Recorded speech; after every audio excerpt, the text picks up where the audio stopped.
Hello students, so today we are going to solve question number 26 of accounting ratio from the book DKOL.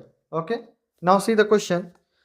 Balance sheet of X Limited as on 31st March 23 is given and calculate the ratio indicating the long term and the short term financial position of the company. Okay, calculate the ratio indicating the long term and short term financial position of the company. So long term financial position के बारे में कह रहा है और short term financial position के बारे में कह रहा है. तो if the company want to find out the long term financial position, then he will find out the debt equity ratio, and the short term financial position, then the company will find the current ratio. Clear? So in this question we have to find out both debt equity and current ratio both. Now first of all calculate the debt, long term debt.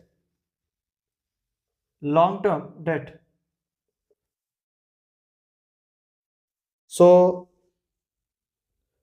in the long term debt what will come? long term loan 10%, 40 lakh long term loan है. So long term loan plus public deposit, ठीक है, public deposit 10 lakh rupees, public deposit. What is this public deposit? Long term loan में ये क्यों आ रहा है? Public deposit basically ये है कि आपने पब्लिक से पैसा लिया है किसी भी इंस्ट्रूमेंट को इशू करके, ठीक है, जैसे कॉमर्शियल बिल हो गया, ट्रेजरी बिल हो गया, इस टाइप का कोई भी. अब ये तो सही बात है कि इसको प्राइवेट कंपनी इशू नहीं कर सकती है कॉमर्शियल पेपर या सॉरी ट्रेजरी बिल, लेकिन आपने किसी भी अदर इंस्ट्रूमेंट से हुंडी इशू करके आपने शायद लिया हो. हुंडी के बारे में भी आप नहीं समझते होगे, आगे की जब ग्रेजुएशन में जाओगे तब हो सकता है इसको इंट्रोड्यूस किया जाए. तो लॉन्ग टर्म्स लोन तो हो गया, ठीक है, लेकिन पब्लिक डिपॉजिट क्या है कि आपने पब्लिक से पैसा लिया है. सो 10 लाख रुपीज पब्लिक डिपॉजिट है, so it will come under the long term borrowing, ठीक है. And any other current asset, current liability, non current investment, property plant, return depreciation, return of. Okay, ये नहीं आएगा. So only 2 points is given and first is 40 and 10 lakh rupees. 40 lakh, 10 lakh equal to 50 lakh. Okay, 50 lakh rupees का long term borrowing है, debt है, sorry. Now equity, equity और share holder fund, equity और share holders fund. So under the equity there is the point share capital. First point is share capital.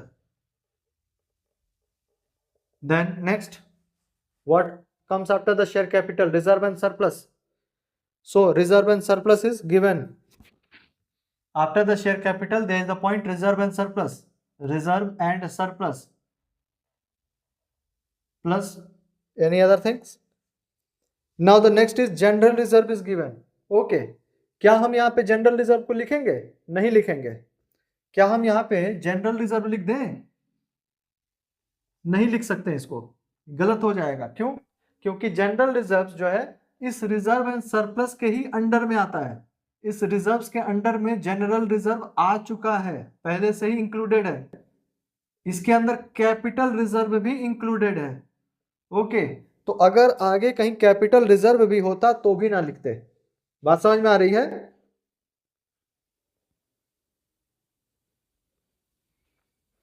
ठीक है, तो general reserve हम यहां पे नहीं लिखेंगे क्योंकि जनरल रिजर्व अलग से देने की बात नहीं है, कोई पॉइंट नहीं बनता. आप रिजर्व एंड सरप्लस में ही दे चुके हो जनरल रिजर्व को. Any other things? Long terms loan, public deposit नहीं होगा, नॉन करंट इन्वेस्टमेंट नहीं होगा, ठीक है. Only 2 point is given. Share capital is 10 lakh and this is 15 lakh rupees. Total 25 lakh. Okay, so the debt equity ratio, debt equity ratios, so debt upon equity, debt is 50 lakh upon 25 lakh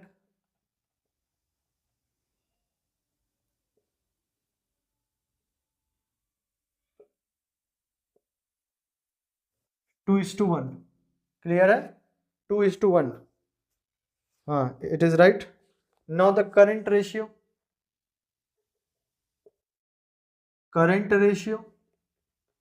equal to current asset upon current liability.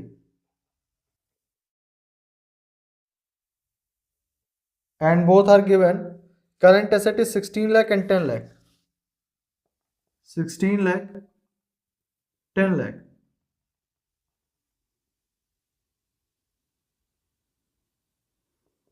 1.6:1. Clear है? Both are right. So your debt equity ratio 2.1 is also correct and 1.6:1 is also. ठीक है, तो so by this way your question number 26 is completed, and in the next video we will see question number 30. Okay.